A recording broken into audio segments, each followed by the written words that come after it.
Matapos hagupitin ng malakas na hangin at matinding ulan, makikita ang bakas ng pinsalang iniwan ng bagyong Nina sa lalawigan ng Catanduanes. Alamin natin ang sitwasyon sa Catanduanes mula kay GMA News Stringer Jinky Tabor. Magandang hapon, Jinky. Kamusta kayo dyan? Yes, Mark, magandang hapon. Dito sa lalawigan ng Catanduanes, maganda ang tinag ng araw ngayong pagkatapos hagupitin ito ng bagyong Nina. Ang probinsya ng Catanduanes ay nasa state of calamity. Dineklara ito kanina matapos na irekomenda ng Provincial Disaster Risk Reduction Management Council. Tinataya na aabot ng 90% ng total population ng probinsya ang apektado ng nasabing bagyo. Nakatala ng 21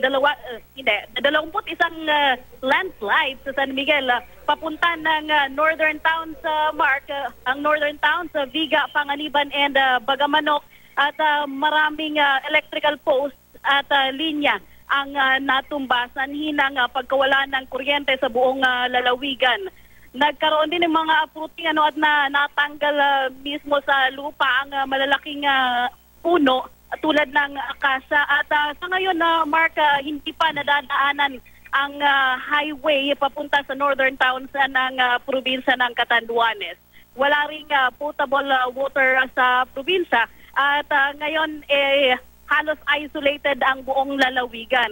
Subalit ngayong hapon po, nagkaroon na ng biyahe ang Roro natin galing ng Tabaco patungo ng Catanduanes. Wala pang biyahe ang eroplano sa ngayong araw.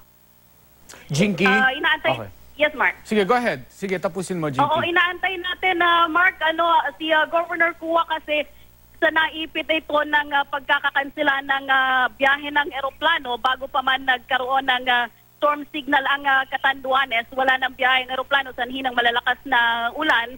And nandito nasa Manila si Governor Kua at kasalukuyan nakikipag-usap sa National Disaster Risk Reduction and Management Office, and inaantay natin na napaparating ngayon dito sa Catanduanes ang C-130 na nagdadala ng mga food packs.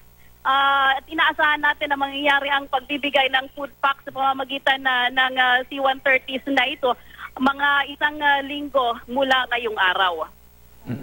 Jinky? Yes, Mark. Yung huling report na natanggap namin ay 4,000 families yung mga dinala sa evacuation centers. Nadagdagan pa ba sila at kamusta yung lagay nila sa mga evacuation areas? Sa ngayon, Mark, kasi ang Catanduanes kasi is very resilient kami.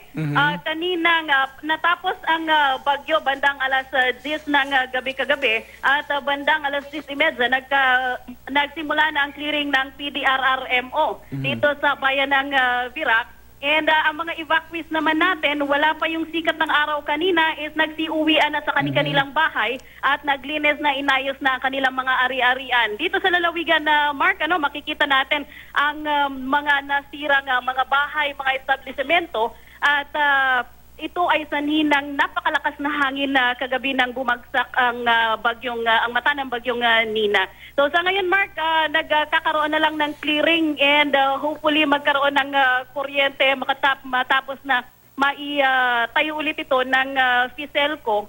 And hindi lang natin matansya, Mark, kung aabutin ng ilang araw to. Hanggang ngayon, wala pa ring assessment kung ilan ang damages na aabutin dito sa lalawigan ng Catanduanes. Nagkaroon pa lang ng aerial survey kanina ang OCD at ang PNP. And wala pa tayong kahit initial report galing sa PDRRMO para sa assessment ng damages. Okay.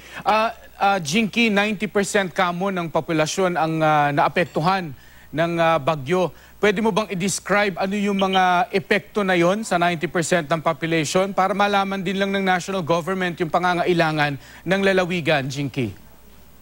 Oo. Ang Mark, ang nawala sa kanila is yung mga damages mismo kasi sa mga bahay, Mark, sanhi ng napakalakas na hangin, nawala ng bubong, bintana at kahit mga dingding is natanggal din. And yung agricultural ano natin na mga produkto tulad ng abaka na pinagkukunan unang-unang pinagkukunan ng kabuhayan ng mga Katandungenyo dito is nasa lanta rin. And yung mga ano natin mga palayan is na inabot din ito ng baha. Okay, maraming... So, sa 90%, sorry Mark. Go ahead. So sa 90% Mark, yung magmula sa doon sa less fortunate nating mga kababayan hanggang sa mga medyo meron naman is talagang apektado nitong bagyong Ninya.